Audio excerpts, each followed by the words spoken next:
સુરતના પાંડેસરા વિસ્તારમાંથી રિક્ષામાંથી ગાંજાનો જથ્થો પોલીસે ઝડપી પાડ્યો।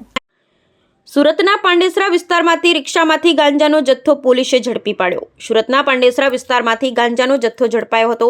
રિક્ષામાંથી ગાંજાનો જથ્થો પોલીસે ઝડપી પાડ્યો। પોલીસે 6 કિલો 723 ગ્રામ ગાંજાનો જથ્થો રિક્ષા સહિતનો મુદ્દામાલ જપ્ત કરી આ મામલે કાયદેસરની કાર્યવાહી હાથ ધરી હતી।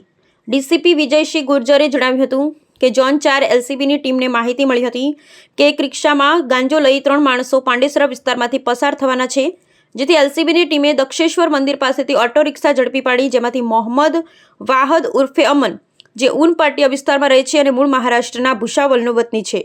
બીજો આરોપી રાફિક સૈફુદ્દીન શેખ, જે પણ ઉન પાટિયા વિસ્તારમાં રહે છે અને મૂળ પશ્ચિમ બંગાળના વતની છે, જ્યારે ત્રીજો આરોપી અકબર ઉર્ફે બલ્લુ શેખ, તે પણ ઉન પાટિયા વિસ્તારમાં રહે છે। આરોપી પૈકી મોહમ્મદ વાહદ ઉર્ફે અમન ઓટો ડ્રાઈવર છે, જેની પોતાની રિક્ષા નથી, તે બીજાની રિક્ષા ભાડા ઉપર ચલાવે છે, જ્યારે રાકિબ સૈફુદ્દીન શેખ મેઇન માણસ છે, જે ગાંજાની હેરાફેરીમાં ઇન્વોલ્વ છે।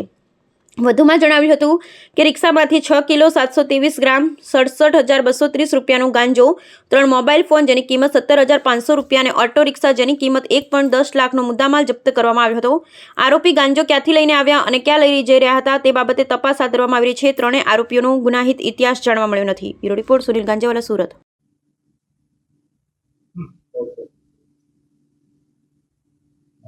ગઈ રાત્રે ઝોન 4ની એલસીબી અને ઇન્ફોર્મેશન મળી કે એક રિક્ષામાં ગાંજો લઈને 3 માણસો પાંડેસરા પોલીસ સ્ટેશનમાં એન્ટર કરવાના છે। તો આ સૂચના ઉપર એલસીબી ઝોન 4 દક્ષેશ્વર મંદિર પાસે એક ઓટો, જેના નંબર પહેલાંથી એલસીબી પાસે હતા, આ ઓટોને રોકવામાં આવ્યો અને ઓટોમાંથી 3 માણસો, જેનું નામ મોહમ્મદ વહાબ ઉર્ફે અમન ઉન પાટિયાનો રહેવાસી અને મૂળ રૂપથી ભુસાવલ મહારાષ્ટ્રનો રહેવાસી છે। બીજો રાકિબ સનોબ શેખુદ્દીન શેખ પણ ઉન પાટિયાનો રહેવાસી છે અને મૂળ રૂપથી વર્ધમાન પશ્ચિમ બંગાળનો રહેવાસી છે। और અકબર ઉર્ફે બલ્લુ પણ ઉન પાટિયામાં રહે છે। આમાંથી મોહમ્મદ વહાબ ઉર્ફે અમન ઓટોનો ડ્રાઈવર છે અને ઓટોનો પોતાનો નથી, બીજા માણસનો ઓટો ડેલી ભાડા ઉપર ચલાવે છે। અને રાકિબ સૈફુદ્દીન શેખ वो मेन मानस છે, जो ગાંજાની હેરાફેરી તસ્કરીમાં ઇન્વોલ્વ છે।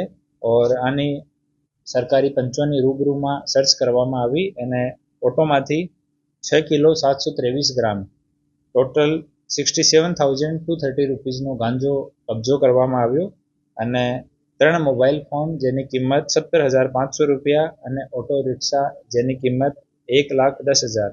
તો હવે ટોટલ જો મુદ્દામાલ है वो કબજો કરવામાં આવ્યો અને 3 આરોપીને અટક કરવામાં આવ્યા છે અને ક્યાંથી લઈને આવ્યા અને ક્યાં જવાના હતા લઈને આ બાબતમાં પૂછતાછ ચાલુ છે અને no drugs in Surat city અભિયાન મુજબ આ કાર્યવાહી કરવામાં આવી છે। આ 3 આરોપીઓનો કોઈ ગુનાહિત ઇતિહાસ હજુ સુધી નથી અને બીજી પૂછતાછ ચાલુ છે। આપણે આઈસીજીએસમાં અને ઈ ગુજકોપમાં સર્ચ કરવામાં આવ્યો છે, આમાં આનો કોઈ ગુનાહિત ઇતિહાસ જાણવા મળે નથી।